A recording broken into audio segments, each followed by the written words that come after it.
Selamat datang kembali di sesi pendalaman kita.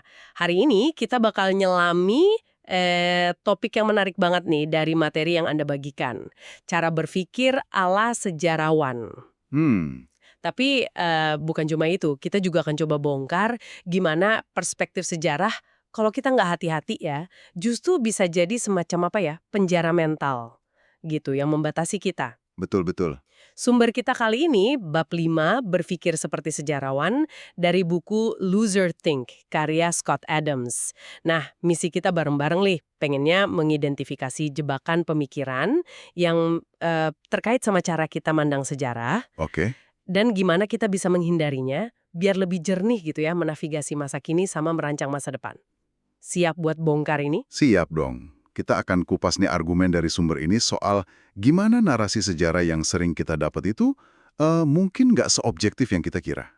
Hmm. Terus, gimana keterikatan yang berlebihan sama masa lalu itu bisa menghambat kebahagiaan kita sekarang, dan kenapa ungkapan populer sejarah berulang itu, wah, seringkali bisa jadi pemikiran yang menyesatkan, atau yang disebut penulisnya loser think. Loser thing ya, pola pikir yang nggak produktif gitu ya. Iya, pola pikir yang cenderung nggak produktif atau malah membatasi. Oke, oke.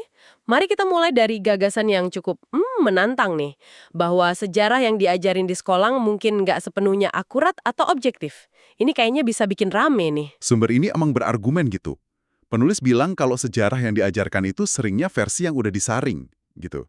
Yang cenderung menguntungkan narasi negara atau kelompok tertentu. Oh, jadi kayak ada filternya gitu ya? Bisa dibilang gitu. Contohnya pengalaman dia sendiri diajarin soal penjelajah Eropa yang berani dan baik hati waktu nemuin Amerika. Padahal kalau kita lihat dari kacamata penduduk asli Amerika, ceritanya bisa jadi, wah, beda banget. Beda gimana tuh? Ya, Columbus mungkin dianggap figur yang problematis, terus kedatangan bangsa Eropa itu awal dari penindasan, perampasan tanah, jauh dari baik hati kan? Wow, oke. Jadi ini nunjukin kalau setiap entitas, entah negara atau kelompok, punya potensi buat ngerakit versi sejarahnya sendiri ya? Buat ngebentuk identitas atau loyalitas warganya gitu? Persis. Sumber Anda ini menyoroti kecenderungan kita buat nganggap versi kita itu yang paling benar. Iya juga ya. Kita secara alami cenderung mikir versi kita yang faktual, sementara yang lain itu, propaganda atau salah info gitu. Nah, itu dia. Penulis di sumber ini berpendapat hampir nggak mungkin ada negara yang nyajiin sejarah 100% netral dan objektif ke generasi mudanya. Mungkin ya peristiwa gede kayak Perang Dunia atau perbudakan, itu fakta, nggak bisa dibantah. Oke, fakta dasarnya ada. Tapi nuansanya, interpretasinya, penekanan detailnya itu seringkali dibentuk buat tujuan sosialisasi, buat nanamin nilai atau pandangan tertentu, gitu. Wah, ini pengingat penting nih buat Anda sebagai pendengar. Selalu pertanyakan narasi sejarah yang Anda terima, kayak yang disaranin sumber ini coba tanya, siapa sih yang diuntungin sama versi cerita ini? Betul. Mungkin ada perspektif lain yang sama validnya, ya kan? Tergantung Jadi dari sudut mana kita lihatnya. Jadi hati-hati deh kalau Anda ngerasa yakin banget sama satu versi kebenaran sejarah. harus kritis ya. Nah, selain narasi yang bias, sumber ini juga bilang kalau sejarah bisa jadi penjara karena kita terlalu terikat sama masa lalu. Gimana nih, maksudnya keterikatan ini bisa merugikan menurut penulis? Ya, argumennya itu keterikatan emosional yang terlalu kuat sama peristiwa atau kenangan masa lalu, apalagi yang negatif, itu bisa secara signifikan ngerusak kemampuan kita buat nikmatin dan berfungsi optimal di masa kini. Ngerusak ya? Penulis pakai pengalaman pribadinya sebagai contoh. Ada kenangan masa kecil yang sulit, terus itu ngehantui dia sampai dewasa. Jadi ganggu kebahagiaannya. Padahal kejadiannya udah lama banget dan cuma ada di pikirannya aja. Wah, itu kedengeran personal banget. Sumber ini ngasih semacam strategi nggak buat ngatasinnya? Yang mungkin relevan juga buat Anda di luar sana. Penulis cerita kalau dia belajar buat ngusir atau paling nggak ngendaliin pengaruh kenangan buruk itu. Caranya, dengan sadar ngalihin fokus dan energinya. Dialihin kemana tuh? Dia sibukin diri sama kerjaan yang menantang. Ngejar minat intelektual, cari distraksi positif lain. Prinsipnya itu jangan kasih oksigen ke kenangan negatif itu dengan terus dipikirin. Oh, jadi nggak di-feed terus gitu ya? Iya, seiring waktu tanpa perhatian terus-menerus, intensitas sama dampaknya ke kebahagiaan dia saat ini mulai pudar. Jadi, saran implisitnya, pengelolaan kenangan buruk itu bisa dilakuin dengan tetap aktif dan fokus ke hal produktif di masa kini. Oke, jadi sumber ini nunjukin gimana keterikatan masa lalu bisa jadi penjara personal. Tapi argumennya nggak berhenti di situ aja kan ya. Sumber ini juga lihat dampak serupa di skala yang lebih gede, kayak konflik antar kelompok. Bener banget. Contoh yang kuat banget di sumber ini tuh konflik berkepanjangan di Timur Tengah. Penulis ngamatin, hampir semua argumen dan pembenaran tindakan di sana itu selalu akarnya kuat di sejarah. Selalu balik ke sejarah ya. Iya, kelompok Anda dulu ngelakuin X ke kelompok kami, terus dibales itu kan karena kelompok Anda mulai duluan ngelakuin Y. Siklus saling nyalain ini kayak nggak ada habisnya, didorong narasi sejarah versi masing-masing. Wah, capek juga ya kalau gitu terus. Makanya, penulis sampai berspekulasi. Ini mungkin agak hiperbolis ya buat nekenin poinnya. Tapi dia bilang, kalau aja ingatan kolektif soal sejarah masa lalu bisa dihapus secara ajaib dari semua orang di sana, mungkin jalan menuju damai bakal lebih kebuka. Itu implikasinya dalam banget. Berarti usaha buat memperbaiki atau membalas masa lalu dari kacamata masa kini itu sebenarnya sia-sia dan kontraproduktif ya. Bisa dibilang gitu. Fokus yang kelewat batas ke luka dan kesalahan masa lalu malah ngebatasin pulihan dan kemungkinan kita di masa sekarang. Tepat. Penekanannya masa lalu itu udah terjadi, nggak bisa diubah. Nyoba nyelesain urusan masa lalu lewat tindakan sekarang, seringnya cuma ngelanggengin konflik atau kebencian, bukannya hasilin solusi konstruktif buat masa depan. Menarik, menarik. Sumber ini terus geser ngebahas gimana sejarah bisa dipakai sebagai alat persuasi, khususnya lewat mekanisme rasa bersalah. Gimana tuh cara kerjanya menurut penulis? Mekanismenya gini, seseorang atau suatu kelompok bisa coba ngaruhin tindakan atau keputusan Anda hari ini dengan bikin Anda ngerasa bersalah atau tanggung jawab atas tindakan yang dilakuin sama orang dari kelompok demografis Anda, misalnya etnis, bangsa, gender, di masa lalu terhadap kelompok lain. Oh, jadi mainin perasaan bersalah kolektif gitu ya? Bisa jadi. Dan ini bisa jadi taktik persuasi yang lumayan efektif loh. Tapi, penulis ngingetin kita buat waspada biar nggak kejebak di perangkap ini. Jangan biarin narasi sejarah, apalagi yang mungkin bias atau nggak sepenuhnya akurat, itu ngedikte atau ngebatasin pilihan dan peluang Anda di masa sekarang. Jadi jangan sampai sejarah ngerem kita ya? Iya, penulis bahkan bilang, sejarah, termasuk versi yang mungkin nggak benar, bisa jadi alat berguna buat ngaruhin orang lain, tapi jangan sampai kita biarin itu ngaruhin diri kita sendiri sampai nutup kemungkinan yang ada saat ini. Kalau sejarah bisa dipakai sebagai alat persuasi lewat rasa bersalah, gimana sumber ini nyaranin kita buat ngerespons atau keluar dari jebakan itu? Ada contoh konkretnya nggak soal cara geser fokus? Nah, disinilah penulis ngutip interpretasinya soal pesan dari Kanye West. Menurut interpretasi penulis ya, Kanye itu nyaranin kalau terlalu fokus sama ketidakadilan masa lalu, kayak perbudakan atau rasisme historis, itu bisa nyiptain penjara mental yang ngehalangin kemajuan sekarang. Oh, jadi malah ngestak gitu ya? Iya, kalau ada jalur menuju sukses yang tersedia sekarang, bakal jauh lebih produktif buat ngerahin energi ngejar kesuksesan itu. Jadi, dibanding terpaku sama narasi sebagai korban masa lalu, fokusnya mending ke gimana bangun sistem atau strategi buat raih sukses di masa kini. Persis. Menurut argumen di sumber ini, kesuksesan itu sendiri adalah bentuk persuasi yang paling ampuh. Sukses sebagai bukti ya? Iya, pas individu atau kelompok berhasil ngatasin hambatan dan raih pencapaian, itu bisa ngubah persepsi orang lain dan nyiptain peluang baru. Kemenangan dalam arti luas ya, seringkali bisa memperbaiki banyak masalah sosial atau persepsi negatif. Contohnya? Penulis nyontoin kampanye Presiden Obama yang fokus ke kualifikasi dan visi masa depan, bukan minta kompensasi atas sejarah perbudakan. Atau kelompok Asia Amerika yang raih tingkat sukses tertentu meskipun ngadepin diskriminasi historis. Fokus bangun sistem buat sukses di masa kini dianggap strategi yang lebih memberdayakan daripada terus-terusan lihat ke belakang. Poin utamanya di sini berarti menurut sumber ini, energi sebaiknya diarahkan buat bangun masa depan yang lebih baik lewat tindakan nyata di masa kini, bukan kejebak usaha memperbaiki atau meratapi masa lalu. Kemenangan dan sukses sekarang bisa jadi katalis perubahan yang kuat. Betul sekali. Sekarang kita bahas ungkapan yang sering banget kita dengar nih. Sejarah berulang atau kutipan terkenal dari Santayana, Mereka yang nggak bisa nginget masa lalu dikutuk buat ngulanginya. Nah, sumber yang Anda bagikan ini ternyata kritis banget sama gagasan ini, malah nyebutnya loser think. Kenapa gitu? Ya, penulis nganggap ketergantungan sama gagasan sejarah berulang itu sebagai bentuk pemikiran yang nggak produktif, terutama kalau diterapin buat prediksi kejadian di masa depan yang sifatnya kompleks. Kenapa nggak produktif? Bukannya belajar dari sejarah itu bagus? Belajar dari sejarah tentu bagus, tapi bukan berarti sejarah itu pasti berulang persis sama. Otak kita emang dirancang buat ngenalin pola, itu kemampuan berguna. Tapi, dalam urusan manusia dan masyarakat yang rumit, pola sejarah jarang banget bisa diandelin sebagai prediktor akurat. Oke. Mungkin ada pola dasar sifat manusia yang cenderung konsisten ya, kayak egoisme atau potensi agresi. Tapi nyoba nerap analogi situasi sejarah spesifik, misalnya Perang Dunia II sebagai analogi konflik sekarang, buat prediksi hasil di masa kini, itu seringnya nyesatin dan bahaya. Bisa kasih contoh dari sumber ini nggak buat ilustrasi kenapa pola sejarah ini dianggap nggak bisa diandalin? Tentu, penulis ngasih beberapa contoh yang lumayan jelas nih. Pertama, dari pengalaman pribadinya nerbitin buku. Buku pertamanya bestseller nomor 1. Berdasar pola itu, orang mungkin mikir buku keduanya otomatis bakal sukses gede juga ya kan? Logisnya gitu. Tapi ternyata enggak. Penulis sadar pola sukses buku fiksi, pembaca sering pengen cerita baru dari penulis favorit yang sama, itu beda sama buku non-fiksi. Pembaca mungkin ngerasa udah cukup paham gagasan penulis setelah satu buku.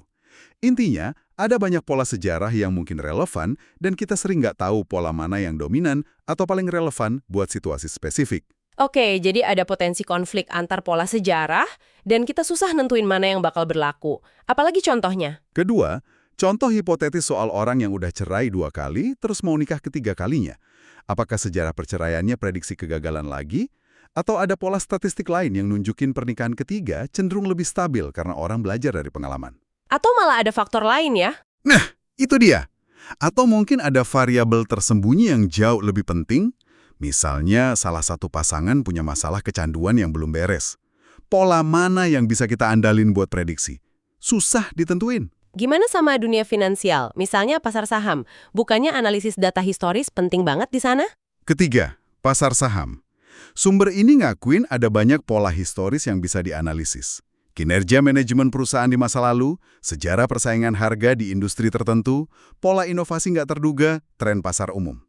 Tapi, mana dari semua pola ini yang benar-benar prediktif buat milih saham individual yang bakal ngalahin pasar? Susah ya pasti. Penulis nunjukin kalau bahkan ahli investasi profesional aja kesulitan ngelakuinya secara konsisten.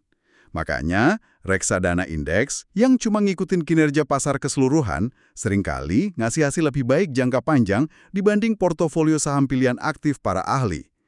Sejarah bahwa indeks pasar cenderung naik jangka panjang, mungkin pola yang sejauh ini bertahan.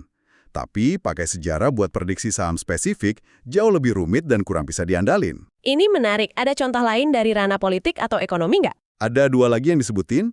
Keempat, negosiasi internasional, contohnya sama Korea Utara. Sejarah nunjukin mereka sering nggak nepatin janji di masa lalu. Apakah pola ini otomatis prediksi hasil pertemuan Trump-Kim waktu itu? Penulis argumennya, nggak selalu. Kenapa nggak selalu? Orang dan negara bisa belajar dari kesalahan masa lalu dan ubah pendekatan mereka. Sejarah juga bisa jadi alasan buat ngelakuin sesuatu secara beda di masa depan. Kelima, debat soal kebijakan ekonomi trickle down. Oh iya, yang katanya keuntungan orang kaya bakal netes ke bawah itu ya? Betul. Kedua pihak dalam debat ini seringkali ngaku kalau sejarah ekonomi membuktiin pandangan mereka lah yang benar. Buat orang awam, susah buat nilai kebenaran klaim itu cuma berdasar referensi sejarah yang saling bertentangan ini. Jadi kalau saya simpulin argumen dari sumber ini, buat situasi yang kompleks, dengan banyak variabel berubah, terlalu banyak pola sejarah yang saling saing, dan faktor baru yang muncul. Jadi ngandalin gagasan simpel, sejarah berulang sebagai panduan prediksi akurat, itu bentuk pemikiran yang ngebatasin atau loser think. Anda nangkapnya pas banget. Pakai analogi sejarah secara dangkal buat prediksi masa depan bisa nutup mata kita dari kemungkinan baru atau dinamika unik situasi saat ini. Masih ada 2 konsep lagi nih dari bab ini yang kayaknya perlu kita diskusikan. Argumen lereng licin atau slippery slope, sama gagasan yang lumayan provokatif kalau privasi itu mungkin nggak sepenting yang sering kita anggap. Kita mulai dari argumen lereng licin dulu deh. Argumen lereng licin itu klaim kalau kita ambil satu langkah kecil ke arah tertentu, biasanya yang dianggap negatif, maka kita pasti bakal terus meluncur tanpa henti ke arah ekstrim yang bahaya. Penulis di sumber ini juga ngategoriin ini sebagai loser think. Kenapa dianggap loser think? Alasannya, argumen ini seringnya ngabain adanya kekuatan penyeimbang atau counterforce yang hampir selalu muncul sebagai reaksi atau emang udah ada dalam sistem. Bisa kasih contoh nggak gimana kekuatan penyeimbang ini kerja? Contoh yang dipakai di sumber itu debat soal kontrol senjata di Amerika Serikat. Argumen lereng licinnya kan, pembatasan kecil soal kepemilikan senjata pasti bakal ujung-ujungnya pelarangan total dan penyitaan senjata sama pemerintah. Iya, sering dengar argumen itu. Tapi, penulis nunjukin adanya kekuatan penyeimbang yang kuat banget. Jutaan pemilik senjata yang komit pertahanin hak mereka didukung amandemen kedua konstitusi AS sama lobi politik yang kuat. Karena ada perlawanan ini, situasinya nggak bakal serta-merta meluncur mulus ke arah pelarangan total. Jadi ada remnya gitu ya? Bisa dibilang gitu. Lagian, perlu diingat juga, apa yang dianggap lereng licin sama satu pihak bisa jadi dianggap kemajuan sama pihak lain. Jadi, lebih produktif kalau kita analisis dinamika antara kekuatan pendorong perubahan sama kekuatan penyeimbang buat paham kemungkinan arah pergerakan isu itu. Oke, masuk akal. Terus gimana soal privasi? Sumber ini bilang privasi mungkin dilebih-lebihkan atau overrated. Ini pandangan yang lumayan nantang ya, apalagi di era digital sekarang. Apa dasar argumennya? Argumennya didasarin sama perspektif evolusi dan potensi jebakan mental. Penulis berpendapat, manusia itu berevolusi dalam kelompok suku kecil, di mana tingkat privasi individu itu minim banget. Hampir semua orang tahu urusan orang lain. Oh, jadi dulu nggak ada privasi kayak sekarang ya? Jauh beda. Nah, preferensi kuat kita sekarang soal privasi mungkin fenomena yang relatif modern, dan belum tentu alami atau selalu nguntungin buat kita. Mirip kayak kecenderungan kita suka makanan manis atau berlemak yang nggak sehat. Jadi kayak keinginan yang nggak selalu baik gitu ya? Bisa jadi. Keinginan akan privasi yang akarnya dari rasa takut-takut dihakimi, takut ketahuan, takut beda, itu bisa nyiptain semacam penjara mental buat diri kita sendiri. Ada contoh konkret dari sumber ini yang nunjukin gimana privasi bisa jadi penghalang. Ada dua contoh yang cukup kuat. Pertama, kemajuan signifikan dalam hak-hak LGBTQ+. Penulis berargumen, kemajuan ini baru kejadian pas makin banyak individu berani coming out. Oh, jadi mereka sengaja buka diri ya? Ya, secara sadar nuker privasi soal orientasi seksual mereka demi perjuangin visibilitas dan kesetaraan. Dalam konteks ini, nyaga privasi secara ketat justru jadi penghalang kemajuan kolektif. Keterbukaan jadi kunci perubahan. Itu contoh yang menarik dari perspektif sosial. Gimana sama contoh kedua? Contoh kedua dari pengalaman pribadi penulis sendiri dengan kondisi yang disebut parulisis atau sering dikenal kandung kemih pemalu, susah buang air kecil di toilet umum kalau ada orang lain di sekitar. Oh, saya pernah dengar itu. Nah, selama bertahun-tahun dia simpen kondisi ini sebagai rahasia pribadi yang memalukan. Tapi, kerahasiaan ini justru memperburuk masalahnya karena dia terus-terusan cemas bakal ketahuan dan ngerasa terisolasi, nganggep dirinya aneh sendirian. Terus gimana titik baliknya? Titik baliknya pas dia mulai berani cerita. Awalnya cuma ke saudaranya, terus lebih terbuka ke publik lewat tulisannya. Ternyata responsnya positif banget. Banyak orang ngalamin hal serupa, atau paling nggak bisa paham dan simpati. Wah, lega pasti ya? Banget. Nemu kalau dia nggak sendirian, kalau ada sesama orang aneh di luar sana, itu rasanya bebas banget dan secara signifikan ngurangin masalahnya. Itu contoh yang personal banget dan kuat ya, gimana kerahasiaan justru bisa perburuk masalah. Menarik gimana keterbukaan, menurut sumber ini, bisa jadi kunci kebebasan.